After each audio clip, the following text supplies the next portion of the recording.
Let us open our Bible in Matthew chapter 6, verse 19 hanggang 21.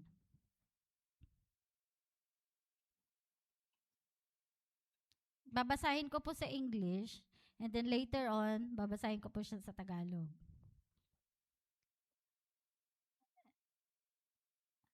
Sa NIV version po, sabi dito, "Do not stir up for yourselves treasures on earth, where moths and vermin destroy, and where thieves break in and steal." Verse 20, "But store up for yourselves treasure in heaven, where moths and vermin do not destroy, and where thieves do not break in and steal." And last verse, "For where your treasure is, there your heart will be also." And sa Tagalog po, wag kayong mag-impok ng mga kayamanan dito sa lupa. Dito'y may naninirang insekto at kalawang, at may nakakapasok na magnanakaw. Sa halip, mag-impok kayo ng kayamanan sa langit. Dooy walang naninirang insekto at kalawang, at walang nakakapasok na magnanakaw. Sapagkat kung saan naroroon ang iyong kayamanan, naroroon din ang iyong puso. Let us pray. Father, we thank you, Lord, for your word today. Bless us, guide us. Let this word of yours be our strength and encouragement to each and every one. We give you all the glory in Jesus' name. Amen. Praise God. Tanungin ko po kayo, sino dito yung mayaman ka na? Walang sumagot? Walang mayaman dito? Sa tingin mo, mayaman ka na dito. Yung marami ka nang naimpok.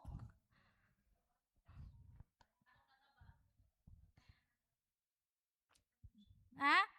Yung marami ka nang naimpok na, hindi lang to pera-pera ha. Sabi nung iba, marami na akong naimpok na taba.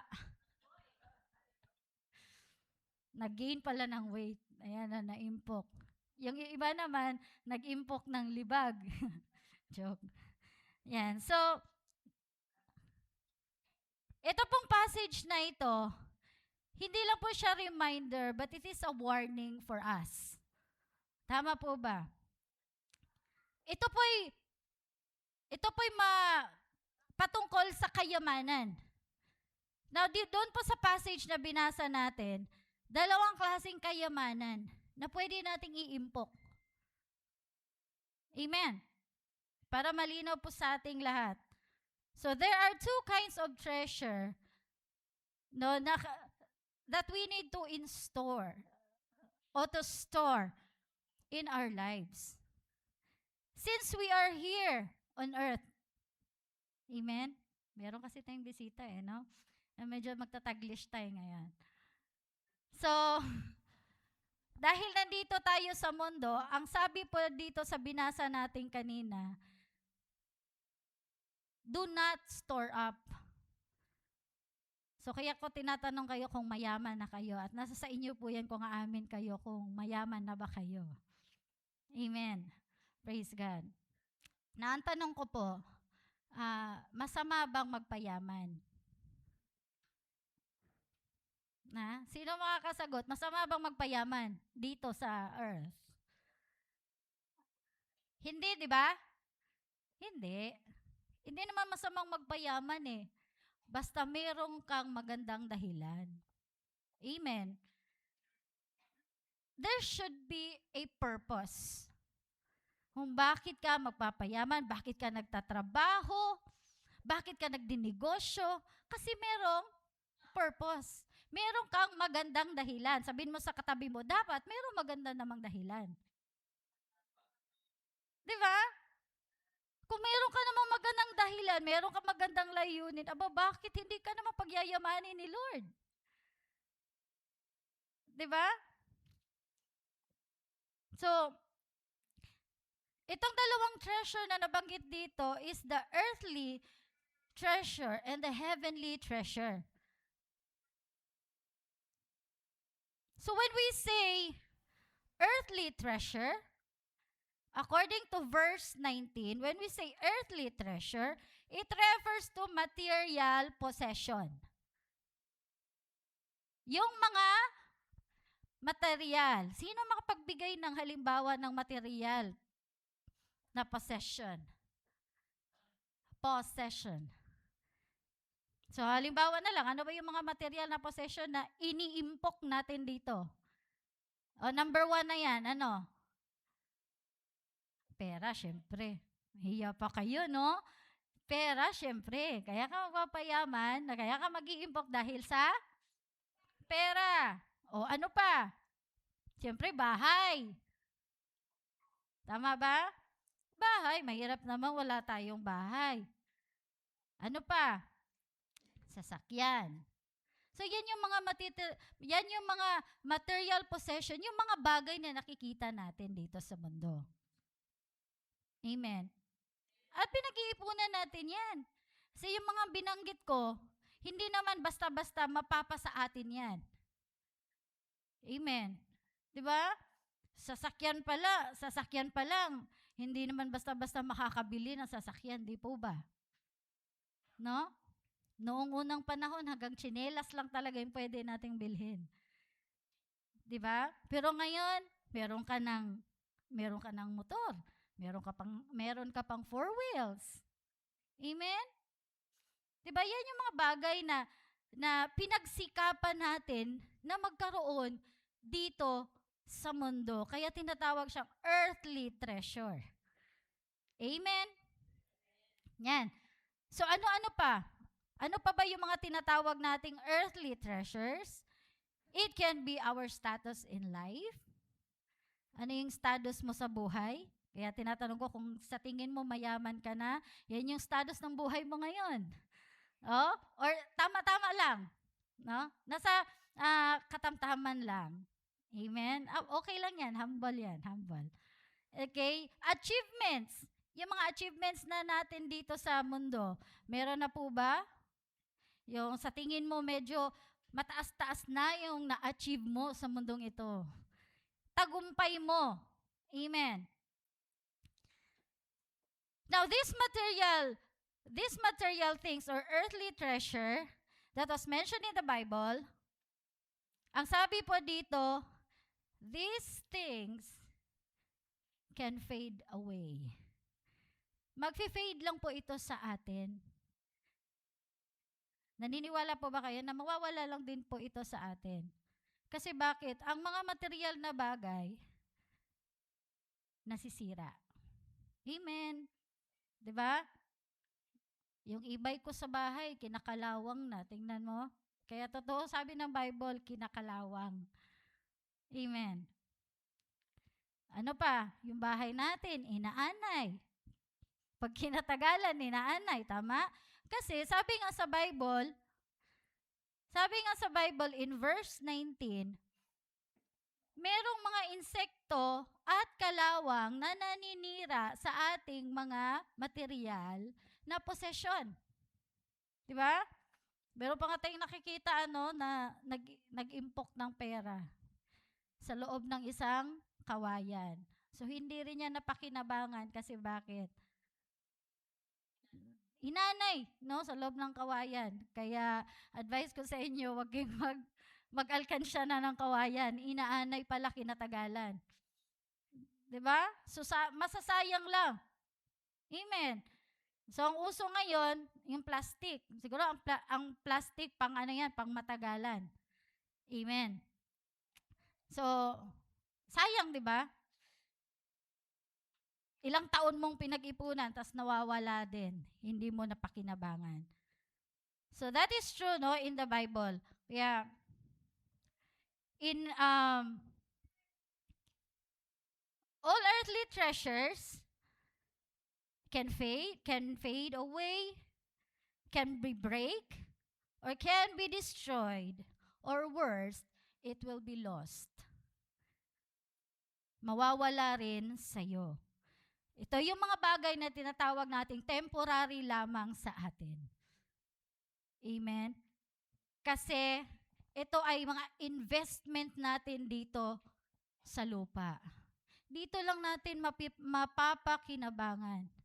Dahil kapag tayo ay kasama na natin ang Panginoon sa langit, hindi po natin mabibitbit yan kahit isa. Amen? Praise God. Why we say heavenly treasure, it refers to an act of love. Napakalayo, ano? Acts of love, faith, righteousness, and generosity that honors God. That is heavenly treasure. Yung mga bagay na hindi man nakikita, pero pinapakita natin, ini-express natin to honor God. Amen? Yung pagmamahal. Sino dito makapagsabi na yung pagmamahal merong presyo? Merong halaga? Wala daw. Wala, hindi mababayaran yung pag-ibig. Amen. How about the faith? The faith that you have, hindi yan mababayaran. It's priceless. Amen. And the righteousness that God has given us, it's priceless. Everything is priceless. And then generosity. Sino dito yung hindi ka mapalagay kapag hindi ka nakakatulong sa iba? Kahit sa anong paraan. 'Di ba? Kahit sa anong paraan, meron talaga no? Meron talaga ditong kumbaga lifestyle mo na talagang nagiging generous ka sa kapwa mo. Kahit hindi mo kilala, tinutulungan mo. As long as sa tingin mo, you can help. Amen? That is our eternal investment. Yung love natin sa Panginoon, yung ating pananampalataya. So both of these treasures mentioned reminds us that our values reveal what we truly love. Amen. Whatever we invest is just like time. Yung ating oras, investment yan, kapatid. Amen. Sinong naniniwala dito? Totoo yung kasabihan na time is gold. Di po ba? Mahalaga po yung oras. Sino makapagsasabi dito hindi mahalaga ang oras? Yung oras kapag umiikot na yan, hindi mo na maibabalik yan. You can never stop the time, iikot at iikot yan. Di ba? Tapos, ang dami mo na palang sinayang na oras. Hindi mo napapahalagahan yung time. Di ba? O sa mga student, anong oras yung pasok ninyo? Pero baliwala sa'yo. No, nasasanay ka na late lagi. Di ba? Buti nga walang kaltas, no? Yung mga nagtatrabaho. Di ba? Yung mga nagtatrabaho. Sinisikap mo, di ba, na hindi ka malate kasi pag late ka, wala nang manual ngayon no? Digital na ngayon. So, automatic yan. Pag late ka, kaltas. Di po ba? Pero kung walang halaga sa'yo yung oras, baliwala sa'yo. Amen. Hindi mahalaga sa'yo anong mangyayari sa mga oras na yan. But kapatid, importante po yung oras, yung energy. Yung energy natin. 'Di ba? So binibigay natin yung energy natin sa ginagawa natin. Habang may lakas ka pa. Amen. And then our devotion. Our devotion to God shows where our hearts truly belongs. Na example, sino dito yung naglalaro ka ng tug of war? Di ba yung tug of war, dalawa lang naman yun, maghihilahan kayo. Yung tug of war. So parang ganyan po yung buhay natin. Minsan nag-aagaw tayo doon sa earthly treasure at saka sa heavenly treasure. Para ka nagtatag of war. Minsan malakas yung hila dito sa earthly treasure. Amen. No? Amen or aamin? Ha? Yung malinaw. Amen or aamin? 'Di ba? Minsan malakas yung hatak sa earthly treasure eh. 'Di ba? So para tayong nagtatag of war sa sitwasyon na 'yan. Now, what Jesus wants us to do, Jesus calls us to shift our focus, no, in this message from temporary. Kaya yung earthly treasure is just temporary. Pansamantala lang po ito sa atin.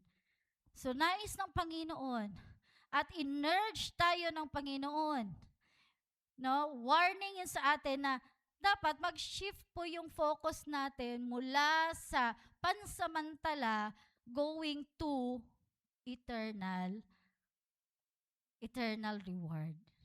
Amen. Kasi yung ginagawa natin para kay Lord, that is our eternal investment, and you will receive an eternal reward when you get to heaven. Amen?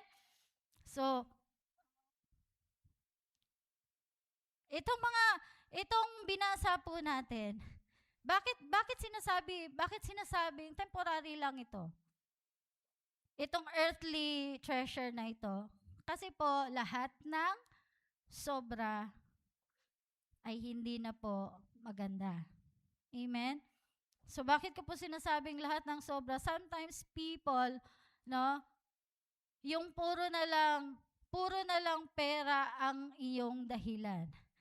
Magtatrabaho ako kahit wala ng pahinga. Amen. Maganda po ba yan? Hindi. Kasi sobra-sobra na. No? Kung meron pang, magtatrabaho ka, kung meron pang lalamang doon sa overtime, siguro yun na ang gagawin mo. Magkakaroon ka lang ng maraming pera. Yan yung pinagsikapan mo eh. 'Di ba? Lalo na ngayon, 'di ba, yung mga bilihin natin, tumataas yung mga bilihin natin, 'di ba? So yung sahod hindi tumataas. Amen. Yung mga bilihin natin sobrang mahal na, pero yung sahod, sinusulong ngayon na dapat tumaas na rin sana yung sahod, ano? Pero hindi pa eh, no? Hindi pa tumaas yung sahod, pero ang taas na ng bilihin. So magkano na lang yung 1,000, malaki pa yan noon eh. Ngayon, yung 1,000, magkano na lang yan? Di ba? Kung ipang grocery mo, so isang plastic lang. Di ba? Depende pa sa bibilhin mo. So, sometimes people becomes greedy of this so-called earthly treasure. Nagiging materialistic yung tao. Amen? Yung mga iniimpok natin dito sa mundo, kapag nasobrahan, nagiging materialistic ka na, nagiging sakim ka na. Kaya nga sabi sa in Matthew chapter 6 verse 24 ba, na you cannot serve two masters. Bakit nagiging masama? Hindi masama po yung pera. Amen po ba? Hindi masama ang pera. Nagiging masama lang siya pag nasobrahan. Ginagawa mo ng Diyos yung pera. Yung kaya mong ipagpalit si Lord because of money. Amen? Doon lang nagiging masama yon. Pero kung sakto lang naman, hindi po masama yan, kapatid ha. Hindi ko naman sinasabing huwag kayong magtrabaho, huwag kayong magnegosyo. Huwag lang sobra. Amen. Na ipagpapalit mo ang pera kay Lord. So, what else?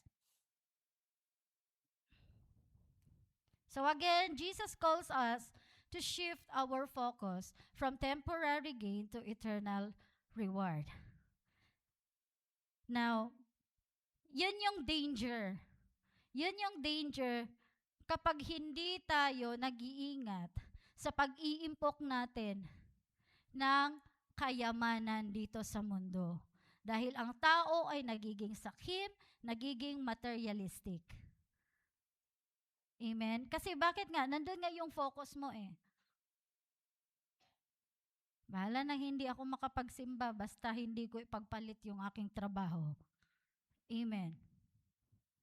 Sometimes, no, parang ganun eh. Nagtatag of war ka. Uy, pinapapasok ka ng Sunday. Diba? Naalala ko si pastor noon when he is working. Pag pinapapasok siya ng Sunday, tumatanggi talaga siya. Doon niya pinapakita na kayang-kaya niyang ipaglaban si Lord over His work. Amen? Yung kayang-kaya nating ipaglaban kasi yung sobra-sobra hindi na po maganda. Amen. Now, it teaches us stewardship. By the way, our topic this morning is about teaching stewardship, not just spending. Teaching stewardship, not just spending. And these things teaches us stewardship. Ano bang ibig sabihin ng stewardship, no? On how we manage what God entrusts to us. Not just how we spend it. Amen. So, itong stewardship, it refers a responsibility. Kung paano ka ka-responsable na mag-manage. May manager po ba tayo dito? Na? Mga magulang, manager daw sa bahay. O, yung manager ka ng sarili mong business. Di ba? Yung may mga business dyan, o ikaw business owner ka, ikaw yung CEO, ikaw na lahat. Amen? Ayan o. Stewardship refers to the responsible management. Kasama na doon yung care, protection, kasi lahat yun in-entrust sa'yo. Amen. So, it emphasizes accountability, sustainability, and acting in the best interest of what's being managed. Ano ba yung minamanage natin? So, unahin ko na po yung minamanage natin dito, yung mga bagay, yung in-store natin dito sa mundong ito. Ayan o. So, number 1 talaga dito yung ating finances. Are you a good manager to your finances? Ha? Tahimik yung langit. No? Diba? Are you a good manager to your finances? Diba? How about the organization? 'Di ba? Kung ikaw ay pinagkakatiwalaan, 'di ba? Kasi we talk about responsibility here. Ano? Or even your personal responsibilities. Sa personal mo, sarili mo, ikaw ba ay responsable sa sarili mo? Hindi ka ba pabaya sa sarili mo? Amen. So, sino dito yung mahilig kang ano? Meron talaga dito eh. Yun bang meron kang concern sa nature? No? Yung meron kang pag-ibig talaga sa nature all around us, yun bang naiinis ka kapag merong nagkakalat diyan? Ano? Kung saan meron namang tamang tapunan ng basura pero may mga tao talaga kung saan pinagtatapon yung basura. Ikaw naman, naiinis ka sa kaloob-looban mo kasi bakit? 'Di ba? Dapat maging responsabling mamamayan tayo. Ano? So, sila walang care, pero ikaw meron kang care. Amen? Ayaw mo, ayaw mo sana yung kalat na yan. Pero may mga tao talaga na sadyang makalat lamang. 'Di ba? Kung saan-saan nagtatapon ng basura na ikasisira ng ating environment. Amen.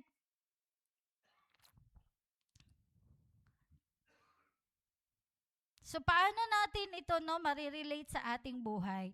Yung pagiging steward, a good steward sa in-entrust ng Panginoon sa atin. So teaching stewardship as more than spending involves framing it as managing all resources entrusted to us. So kasama na yung time, finances natin, yung skills, relationship, kasama na po yan doon na kailangan po nating i-manage. So hindi lang po pera-pera. Baka po yung iba sa atin na nagigilty tayo, baka puro pera-pera. Hindi lang po puro pera-pera dito. No, kasama na po nga dito, hindi lang finances, but your time, yung skills and talents, you should be a good steward to that. Amen? So, dapat yung oras, no? Ang oras natin, kailan ba yun sa meeting namin na we are talking about priority? I know. No mentoring, di ba? Last Thursday. So, we're talking about priorities. Amen? Yung mga priorities natin, dapat po mas priority natin yung mga bagay na hindi nag-aaksaya ng oras. Amen. Mga kabataan, huwag nating sayangin yung oras kahit bata ka pa.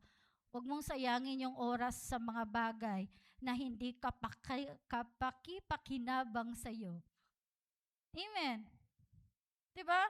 You're just wasting your time. Diba? Pasensya na, no? Kung ikaw ay nakagawa man nito, pero hindi pa huli ang lahat. 'Di ba? Mga kabataan ngayon mostly talagang babad tayo sa mga gadgets natin. Amen. So sa mga anak namin, sabi namin, hindi naman masamang maglaro sa phone. Basta tapos na lahat yung mga ginagawa. Amen. 'Di ba? Kumbaga, unahin mo yung mga priorities mo. Later na lang yung spare time na lang yung laro kapag tapos na yung mga assignments mo, lahat-lahat trabaho sa bahay. Assignment, syempre hindi naman pwedeng walang assignment ka sa bahay, di ba? Bilang anak. Kasi it's just a waste of time kung igugugol mo lang yung panahon mo doon sa kakalaro.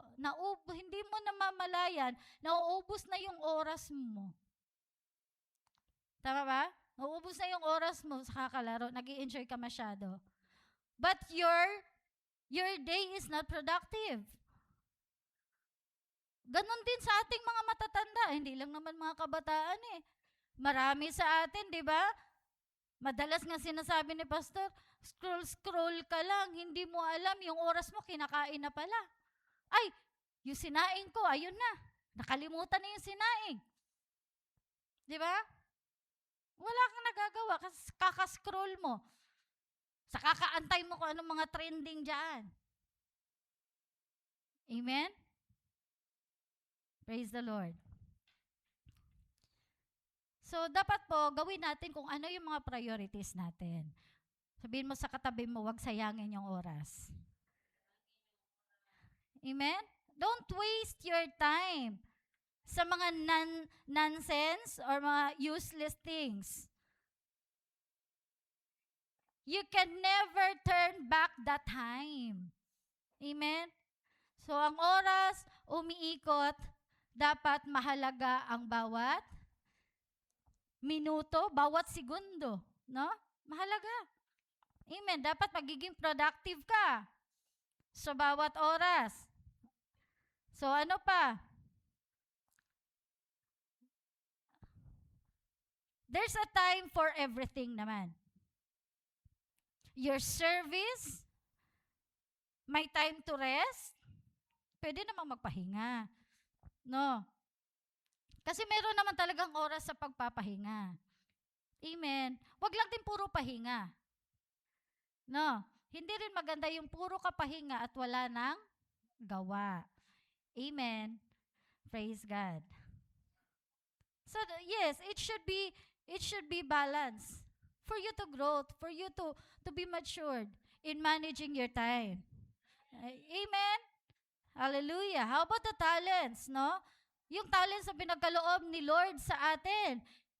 Gamitin mo yung talent na meron ka. Kung ikaw naman ay multi-talented ka. Sino dito yung feeling mo lang multi-talented ka? Ha? Yung biniyayaan ka ni Lord na maraming talento sa buhay. Ha? Meron ba dito? Yung kaya mo gawin lahat? Amen. So use your skills. You have each one of us, we have different skills. Iba-iba po tayo, kapatid. Amen? So use your skills to uplift others. Amen ba? Makapag-encourage ka sa iba. Paano mo gagamitin yung skills mo? No? E di magturo ka kasi ikaw yung nakakaalam. Amen? Magiging creative ka. Magiging problem solver ka kasi meron kang skills na yan. Kailangan ba ng pera yon? Hindi Kaya nga hindi lang pera-pera dito. Kung meron kang skills na pinagkaloob ni Lord sa'yo, gamitin mo para sa iba. Hindi lang ikaw ang makaka-benefit kung hindi gamitin mo para sa iba. Di ba? Generous ka sa bagay na yan, kapatid. Amen. Praise God. So what else, no? We need to check our heart. According to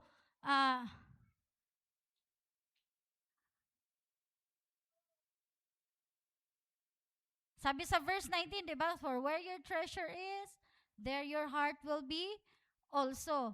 So dapat meron kang choice. You will make a right choice. Meron ka talagang vina-value the most. Amen. So, stewardship reflects where our treasure truly lies. Amen. And what else? Generosity mindset. Ayan na. Bakit tinatawag nating generosity mindset? Because Jesus is encouraging us to shift our focus from temporary to eternal. So mula sa pagtatanong mo, how much should I give? Di ba? Kailangan pa bang itanong yan na magkano ba ang pwede kong ibigay? I-shift po natin yan, kapatid, to how can I live generously in every area? Di ba? Kasi pag generous ka, kapatid, walang ano yan. Sabi ko nga, walang halaga yan. It's priceless. Amen. Walang presyo yan. Kagaya na lang ng pagbabahagi mo ng tulong, walang presyo yan, kapatid. Sharing your knowledge, your wisdom, your kindness, your time to others, it's priceless. Amen. Now, meron lang po akong ituturo, meron lang po akong 3 points na bibitawan sa ating lahat this morning. So, how can we model generosity over materialism? How can we model? So, bawat isa po sa atin, no? How can we relate to this? How can we model generosity over materialism? And sabi po sa verse 19, do not store up yourselves treasures on earth, where moths and vermin destroy, and where thieves break in and steal. So, number one po, how can we model generosity over materialism? By being a responsible manager or steward. Amen. Bakit? Because we're not the owners. We're just stewards sa mga bagay na yan. Sino ang may-ari? Sinong nagmamay-ari? Sa mga possession na meron tayo, sinong nagmamay-ari niyan? Si Lord. Because without Him, hindi natin makakamtan ang blessing na yan sa ating buhay. We're just a steward. Kaya, we should be a responsible, no? A responsible manager of all those material things, treasure here on earth. Dahil lahat ng material na iniimpok natin dito sa mundo, hanggang dito lang natin mabibenefit. Dito lang yan natin. No? Again, our money, our time, our influence, talents, hiniram lang po natin yan kay Lord. No? Sa panahon natin, kumbaga, yan yung mga bagay na niloan lang natin kay Lord. Diba? Ang Tagalog sa loan? Hiram, syempre, no? Hiram lang yan natin kay Lord lahat. Kasi, pag uwi mo, doon, sa totoo nating tahanan, hindi mo naman mabibitbit yan eh. Amen. Hindi mo makakarga yan kahit piso. Kaya dahil pinahiram lang sa atin, dapat maging responsable tayong manager. Diba? Sabihin mo sa katabi mo, manager. Hello, manager. You are a manager. Oh, kanina nung tinanong ko kayo, sino dito yung manager, walang sumagot. Yun pala, tayong lahat ay mga manager. Amen. Kasi lahat tayo, may mga bagay na pinahiram lang si Lord sa atin. Amen. Yan o. Huwag tayong maging sakim, self-centered. Pag sinabi nating self-centered, yun bang ginagawa mo lang siya because para lang sa'yo. Para lang ikaw ay lumigaya. No, ikaw ay masaya. Para lang talaga sa'yo. Self-centered. Lahat ng ginagawa mo para lang sa'yo. Walang pakika sa iba. Amen. Di ba? Yan yung mga self-centered person. No? At isa pa sa danger, one of the danger, no, sa pag-store up nitong earthly treasure is you don't have satisfaction. Wala kang satisfaction sa mga temporary na ito. Treasure. Eh bakit natin masasabing wala kang satisfaction? Bigyan ko kayo ng halimbawa. Cellphone.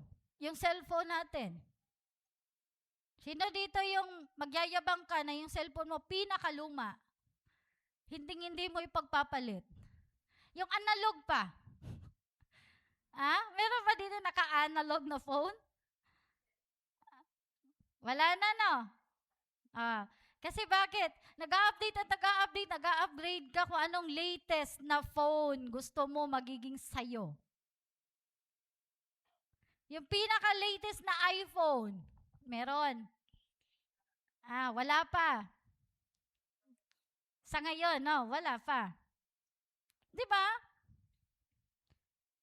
So, hindi ka masasatisfied. Kasi bakit? Material lang yan, kapatid eh. Hindi ka pahuhuli. O, dapat siya meron. Dapat meron din ako. Amen. Diba? So, halimbawa sa cellphone talaga, so, dapat updated din yung sa'yo. Hindi ka pahuhuli. No?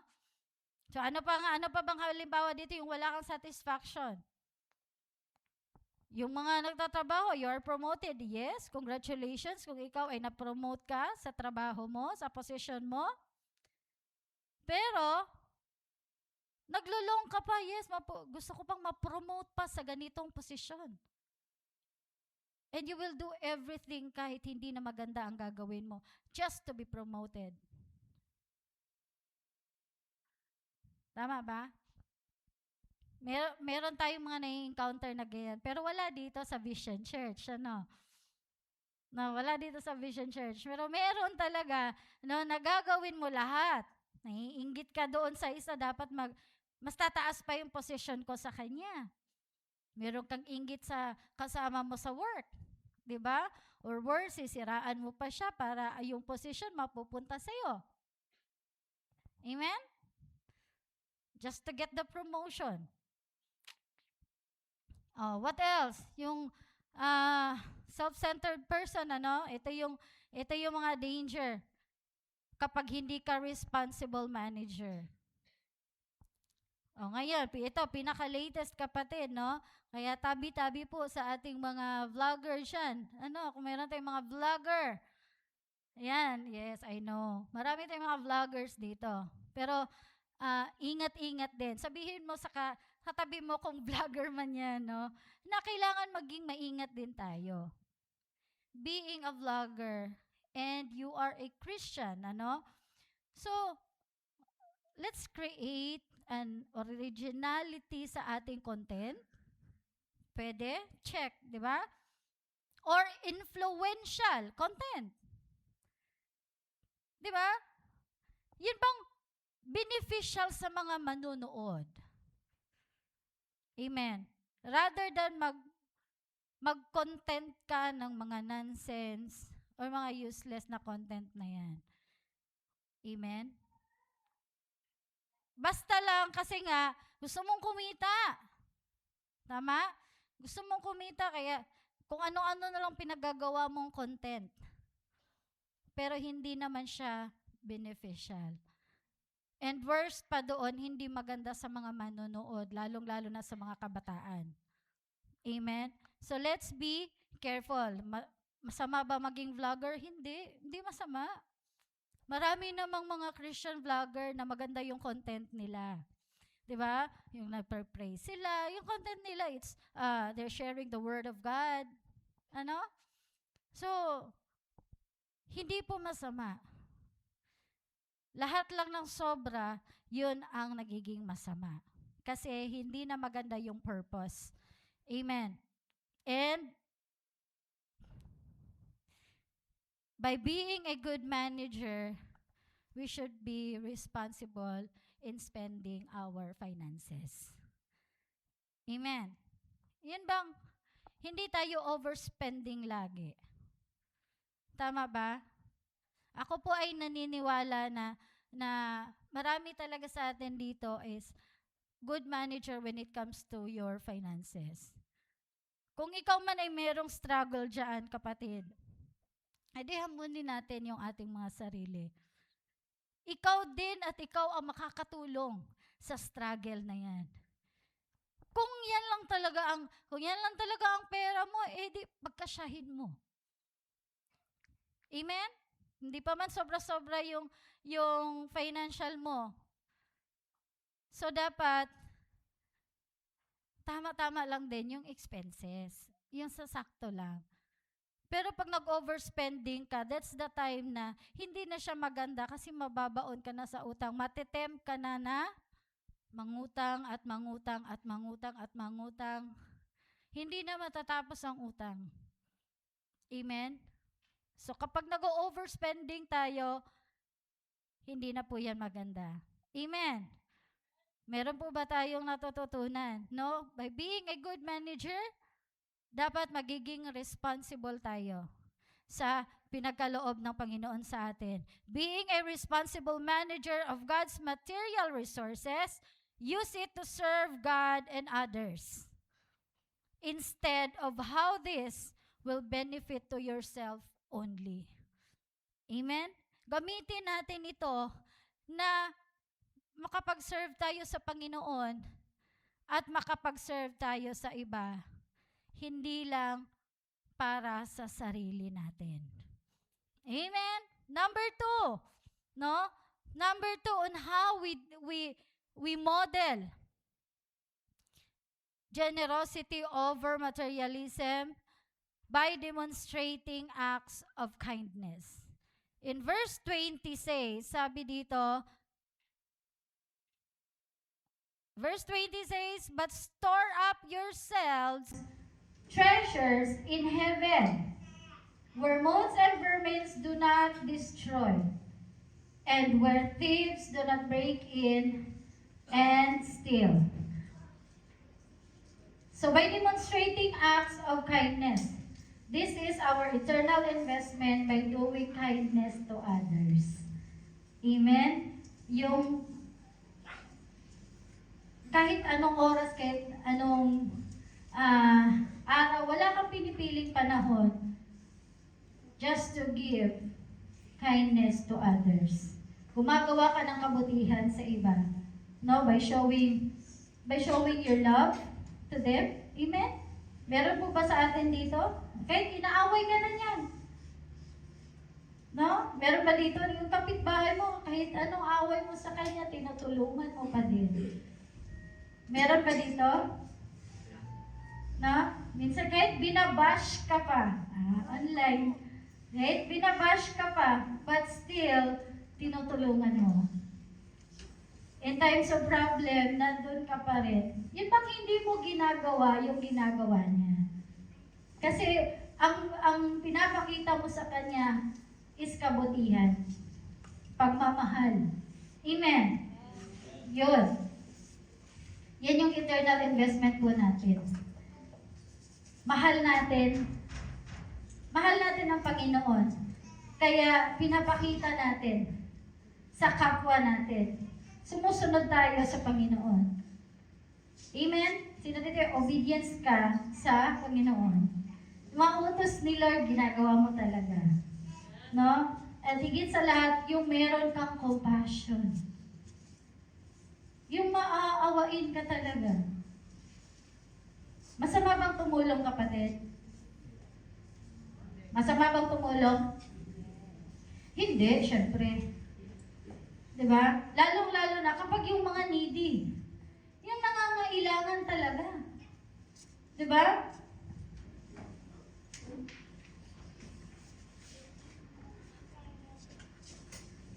Yung mga nangangailangan, kapatid, walang price yon, yung pagtulong sa kanila. Priceless yun. Kasi bakit? Nasa atin yung satisfaction. Yung bang napakasarap ng pakiramdam. It feels so good when you help others, when you extend help to others. Diba? Parang nabunutan ka ng tinik. Parang gano'n. Yung nakakahinga ka ng maluwag. Diba? Ang sarap ng pakiramdam kapag ikaw ay nakakatulong. Amen po ba? At ang mga bagay na yan yung mga bagay na hindi mananakaw sa'yo. Hindi ka kalawangin. Diba? Sabi dito sa binasa natin. Wala makakasira niyan, kapatid. Yan yung tunay na treasure. Yan yung tinatawag na heavenly treasure. Hindi yan makukuha mo sa atin. Hindi yan mananakaw ng kaaway sa'yo. If you are like that, no, na napakamatulungin mo. Sabi ko, kahit hinamak ka na ng taong yan, no, kahit tinuring ka ng kaaway ng taong yan, pero hindi mo ginagawa yung ginagawa niya. But instead, ang binabalik mo sa kanya, sinukli mo sa kanya, ay puro kabutihan. Amen. Pag-ibig. Compassion to the needy. Amen? So, what else? Anong example natin dyan? Yung ministry natin sa church. Marami sa atin dito, meron tayong mga ministry sa church. Pero pinapakita natin yung ating katapatan, yung ating passion sa ginagawa natin, na kahit wala tayong sahod, tuloy-tuloy tayo sa ating ginagawa. Amen? Wala man? mga kapatid, isa sa hinahangaan natin, lalong-lalo na itong mga music team natin. Sometimes yung iba niyan, pumupunta dito kahit masama ang pakiramdam, naglalakad pa yan. Nung lumipat tayo dito, medyo malapit na lang yung kanilang lalakarin. Pero na nandun pa tayo sa Sanilao, kapatid. Diba, malayo-layo na rin yun. Pero tiniis nila yung lakarin. Para lang makarating at magampanan nila yung kanilang commitment kay Lord. Amen? Sige pa, palakpakan natin ang Panginoon. At lahat po, hindi lang yung mga music team natin. Lahat po na nag-ministry, nag-i-engage ng ministry dito sa church. Kahit sabihin mo, taga-ayos ka lang ng upuan, that's ministry. Diba? Yung mga nagwawalis dyan, yung mga tumutulong sa pagko-construct dito kahit walang sahod, pero as long as merong bakanting oras tumutulong. Amen. Lahat po yan, kapatid, wala mang sahod yan. Hindi pa po, wala pa pong kakayanan yung church natin na magpasahod dito ng mga workers. Amen? Wala pa po. But I praise God and I am proud to say na pinapakita lang ninyo yung passion ninyo, yung pagmamahal ninyo sa Panginoon through your service to God's kingdom. Amen? Pinapakita niyo sa service ninyo. Ito, ang laki-laki ng church natin, maraming lilinisin. Pero yung iba, matik na kaya hindi utusan naglilinis, kusa niya naglilinis.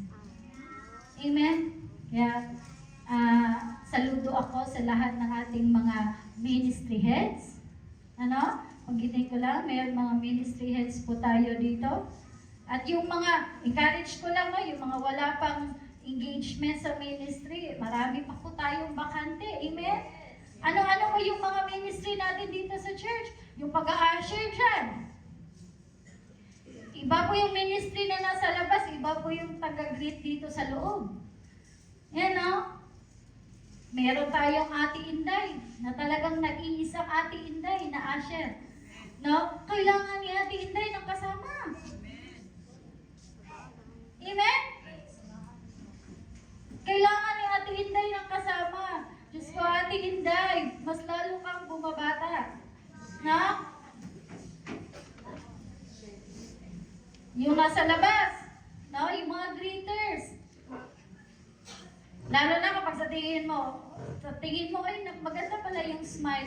Kapatid, kailangan ka namin. Amen. Diba? Kailangan namin ang iyong ngiti. Sa pagsalubong ng ating mga bisita. Ano pa? Yung taga-check natin ng attendance dyan. Kailangan po natin yan. Ministry na yan. Amen? Kailangan niya ng katuwang dyan. Paano pag mapupuno tayo dito ng bisita? Hindi pa rin pareho. Meron sa atin na marami tayong bisita. Minsan hindi niya na nakukuha na ng information lahat That's ministry. Record yan. Ang tawag sa kanya, record. Yung media natin, kailangan natin. Music team, kailangan natin, kapatid. Kailangan natin ng mga golden voices.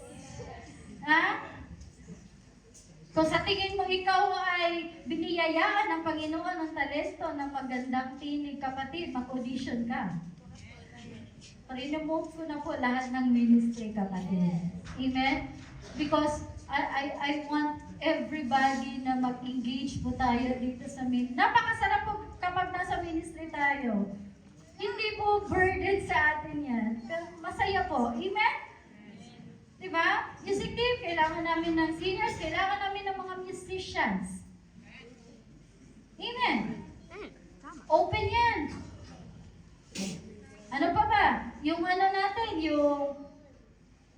ano pa ang mga ministries natin? Yung kids, ayan na. Yung kids natin, kapatid. Baka yan yung panahon na papayat na talaga si Serene, So si Serene po, ang ating head sa kids, at siya po ay nananawagan din, na magdagdag tayo ng staff. Kasi yung ating mga kids, sa biyaya ni Lord, dumadami din po sila. No? Diba? And it's not easy to manage sa kids. Kahit may sarili na silang lugar. So, kailangan natin yan sa kids. Ano pa, yung sa maintenance natin, dito, yung sa pagpapakapi natin, meron tayong tinatawag na Martha Ministry. Ayan. So, marami pa po tayo dito. If you are touched, by God na mag-involve sa ating mga ministry, marami po tayong mga leaders dito. Lapit lang po. Mapit lang kayo. Gusto kong mag-engage dito. Sabihin niyo lang po at welcome kayo. Amen? Kapatid, if you want eternal reward, amen? Yes. That's a good investment. Amen. God will truly bless you. Kasi bakit? Nakikita ni Lord yung heart mo. Amen? Na kahit walang sahod, tapat ka gagawin yan para sa kaluwalhatian ng ating Panginoon. What else? Example is sharing good news. Sharing good news to the unbelievers. Amen? Walang presyo yan, kapatid. Yung pagbabahagi mo ng salita ng Panginoon sa mga taong hindi pa nakakilala kay Lord, that's a good example of eternal investment. Amen. Kaya wag po tayong maging tamad. Amen. Huwag tayong maging tamad na magbahagi ng salita ng Panginoon. You have your relatives, your loved ones, na wala pang relasyon sa Panginoon, share mo yung gospel. Amen? Share mo yung good news. Baka ikaw pa gagamitin ni Lord para mabago ang buhay ng taong yan. Amen? Being a good steward, it multiplies God's goodness beyond ourselves. It builds the kingdom, not just comfort. Amen? Being a good steward. Hallelujah. Meron po ba tayong natututunan? Yes. And lastly po, number three, by focusing your heart to the real treasure. In verse 21, for where your treasure is, there your heart will be also. Let our heart follow what we value the most. Diba? So pag nagtatag of war ka, ano ba yung binavalue mo the most? Is it the earthly treasure, or the heavenly treasure? Amen? Dapat nandun daw yung puso mo. Andun din yung puso mo. Kung anong kayamanan ba ang nais mong iipo. If it is material things, no? If material things, yung focus natin, then your heart clings to it. So as I have said earlier, kung nakafocus ka lang sa earthly things, those material things, of course, nandun yung heart mo. Nandun yung passion mo. Amen? While, if you choose these heavenly treasures, then your heart goes to them. Amen? Andun yung puso mo, kapatid. Diba? Andun yung puso mo nakasunod. Tama po ba? Kaya nga, kapag meron kang ginagawa na heavenly treasure, meron kang ininvest na heavenly treasure, yung puso mo sumusunod doon. Hindi ka mapapalagay. Amen? I will give you an example, sa mag-asawa. Amen? Mag-asawa, hindi naman siguro kayo nagpapakasal kung hindi kayo nagmamahalan. Amen? So dahil mahal niyong isa't isa, pinakasalan ka, and after kayo nagkasal, you separate from your parents, and sumama, of course, kasi nasa Bible yan, no? Sumama ang babae sa lalaki. Amen? So, dahil mahal niya, nandun yung heart niya. Parang ganun, di ba? Gaya namin ni Pastor, kalayo-layo, no? Cebu, Mindanao. Ngayon, nasa Luzon. Dito sa Luzon. Sinong mag-aakala, no? Nagkakilala sa Visayas. Si taga Mindanao, nagkakilala sa Visayas. Naninirahan sa Luzon. Okay? So, sumunod ako. Iniwan ko yung family ko. Iniwan ko yung church ko, yung ministry ko doon. Kasi yung heart ko, nandun din ang pwede mawala ang heart. Amen. Diba? Ang mag-asawa. Diba? Kung saan yung asawa, nandun ka. Diba? Parang si Brother Robert si Ate Lorena, oh. Diba? Nagkakilala sa Visayas, si taga Mindanao. Ngayon, nasa Luzon, diba? Marami sa atin dito, nasa malayong lugar. Pero kung syempre kung saan yung asawa mo, doon ka. Amen? Amen. Praise God. And then your commitment, example, no, your commitment mo sa ministry. It should be non-negotiable. Yan yung natututunan namin last Thursday. Am I right? Sa mentoring.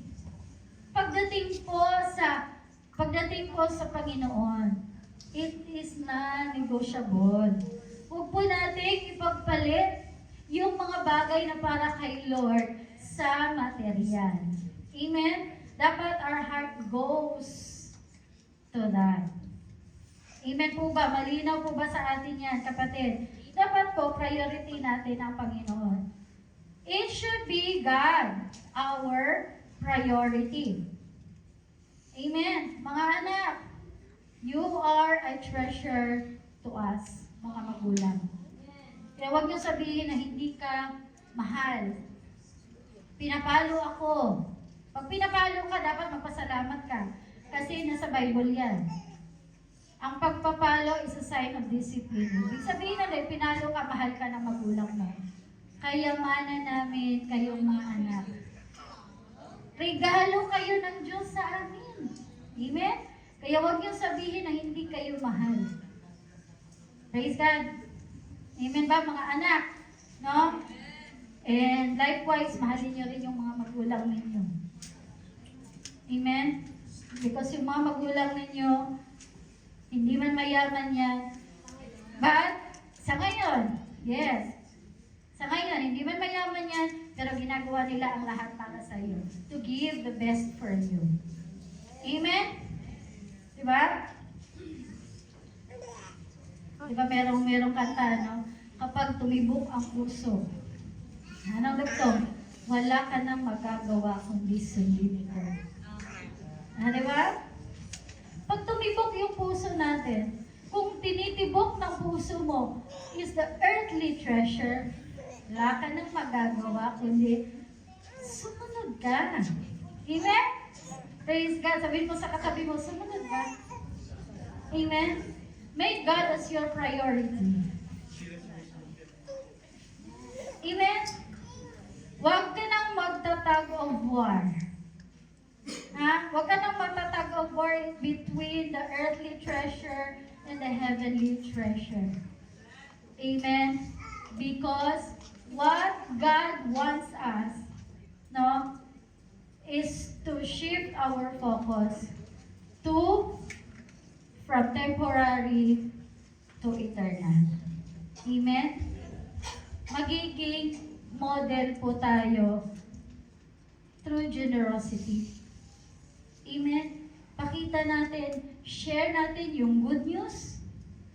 Magiging generous tayo. Wala naman pong bayad mag-share ng good news, kapatid. Amen?